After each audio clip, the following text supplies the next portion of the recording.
there, it's Lucy Bressa with Royal LePage Commercial, and I'm talking with Erica McKay of Niche for Design. And Niche for Design is a company that we partner with on many occasions to assist clients in their office design, business design. So today is May 4th, and today is a day where we're seeing some positive signs of perhaps the economy reopening. And in talking to many clients over the weeks, you know, the question has become, what is the new sort of renewing of business and businesses being open going to be, and what are some of the things we're going to have to prepare for? So I thought, hey, you know, what better person to talk to than Niche for Design and Erica to talk about some of the things to consider from a safety perspective, from reviving your office space to accommodate, you know, the social distancing, etc. So, Erica, you know, as businesses start thinking about going back to work, what are some of the things that they may be able to consider to make their offices compatible with what the government and Ministry of Health are suggesting that they implement to get people safely back to work? Sure. I've been having a lot of conversations around this lately, and certainly it's exciting that we seem to have hit the other side of this situation. Yep. And that we are looking forward to what happens next and how exactly we're all going to be able to get back to work. And I think things are going to be a lot different for a long time, and safety is a big part of that. Some of the conversations I've been having with business owners is around how they can help their staff stay safe. So we've been looking at solutions to maybe add in partitions in open office areas or on desktops, just to create a bit of barrier between staff. That's a big one. I know you and I talked last week about a concept called the 6-foot office. So this concept of figuring out how to help people stay 6 feet apart. Some of that being partitions. One of the other solutions to that is also based along having remote workers some of the time, just so that there isn't as many people in the space at once and we can be spread out. So that's also, I think, going to be part of the solution for a lot of businesses when their workers are traditionally close together. And then around that, all of that too is going to be cleaning protocols. I think there's going to be a lot of emphasis on regular cleaning and how to clean to make sure when you do have a change of staff coming in and different people in the environment, they're all going to be protected from this virus potentially. Yeah, for sure. And that's, you know, one of the safety, the protocol is key, and, you know, giving staff key outlines and details on what they have to do when they come into the office, right? And, you know, having directional signage, et cetera, is going to be big. And that's where, you know, I've been really brainstorming and thinking about how do we get people back into the workforce. You and I were just talking before this, saying how, yes, working from home does seem to work, but there's some key things that everybody misses, right? We all want the interaction, the camaraderie that happens, the collaboration, just the ability to leave our homes and start our workday and end our workday. And I think for businesses who have these large offices, the question might be, you know, how do I balance the culture? Because you lose a lot in your company culture when you've got people working from home, because you can't share that. It's just really tough to get that across. Remote meetings just aren't the same.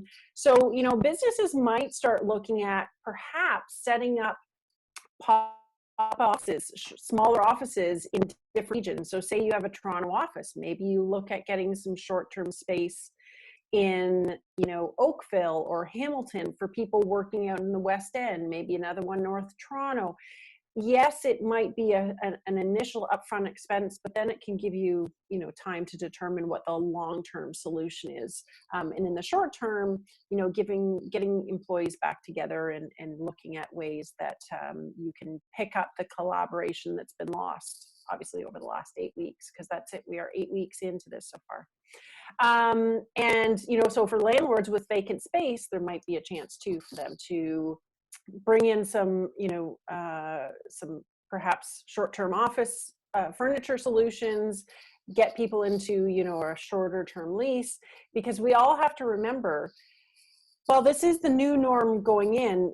Ultimately, once we find a vaccine, things can hopefully return even more to normal that I think we're all craving. So, and so what about the individual employee, Erica? What do you think by way of, what they need in the office now and later, as far as, connectivity and obviously from a design perspective, you always take into consideration what does that give the employees overall, and while we all love our homes, hopefully, going back to office and giving them some of that community feel that they've been longing. So what's some of the things that we might look at there? Yeah, for sure. I think this is actually presenting a really interesting opportunity for businesses to rethink what the purpose of their office space actually is. Yeah. With all the talk about remote working, there's been lots of people saying, "Oh, are we even going to need offices anymore?" And the answer is absolutely yes. However, I think we have the chance to be more creative about what purpose they're serving, and to consider whether it's a satellite office or an existing space, to consider how we're utilizing that to best support our teams to be productive and to be well and healthy, and for the business ultimately to thrive. So yeah, I think ultimately these are all conversations that were happening even before COVID, but I really feel like this whole situation has just expedited this shift towards sort of more agile and flexible and employee-centric office spaces. It's really accelerated that conversation enormously.